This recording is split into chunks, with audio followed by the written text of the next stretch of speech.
السلام عليكم، مرحبا بكم كاملين. كنتمنى تكونوا بخير وعلى خير. اليوم ان شاء الله غادي نشارك معكم واحد العصير اللي كيجي رائع وصحي ودغيا كيوجد.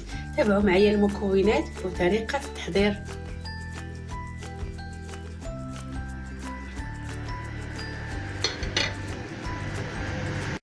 بالنسبه للمكونات كنحتاجو نصف لتر ديال الحليب وربعه الحبات ديال القرعه الخضراء وجوج حبات ديال الموز وجوج حبات ديال التفاح، وكنحتاجو واحد الياغورت ديال البيستاش، واحد الساشي ديال الفاني، والسكر كيبقى على حسب الذوق.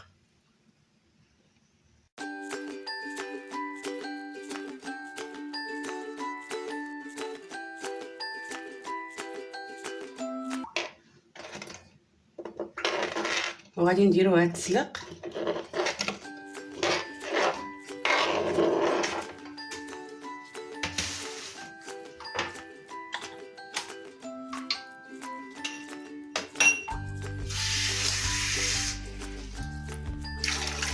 كنضيف ليها 2 كؤوس ديال الماء.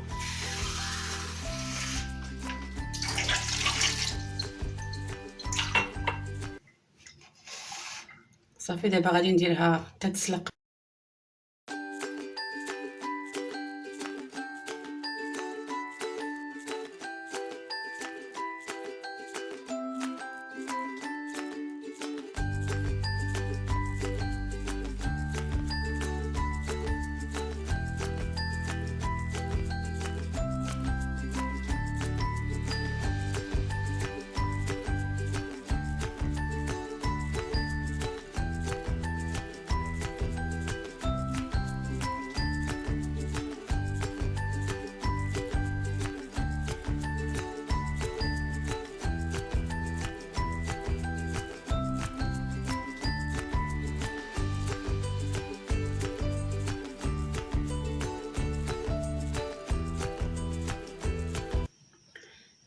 صافي القرعه ديالنا هي تسلقات وخليتها حتى بردات مزيان. ما تخليوهاش حتى تسلق مزيان، غير طيب شويه صافي وكطفيو عليها.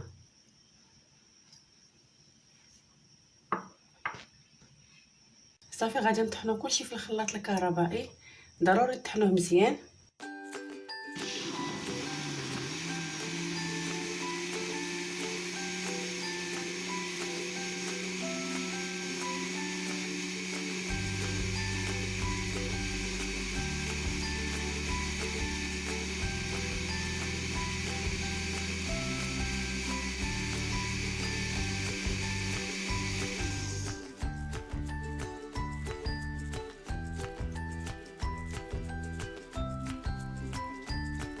هذا هو العصير ديال القرعه الخضراء اللي شاركت معكم، كيجي لذيذ بزاف وصحي. كنتمنى الوصفه تنال اعجابكم، والى وصفه جديده ان شاء الله.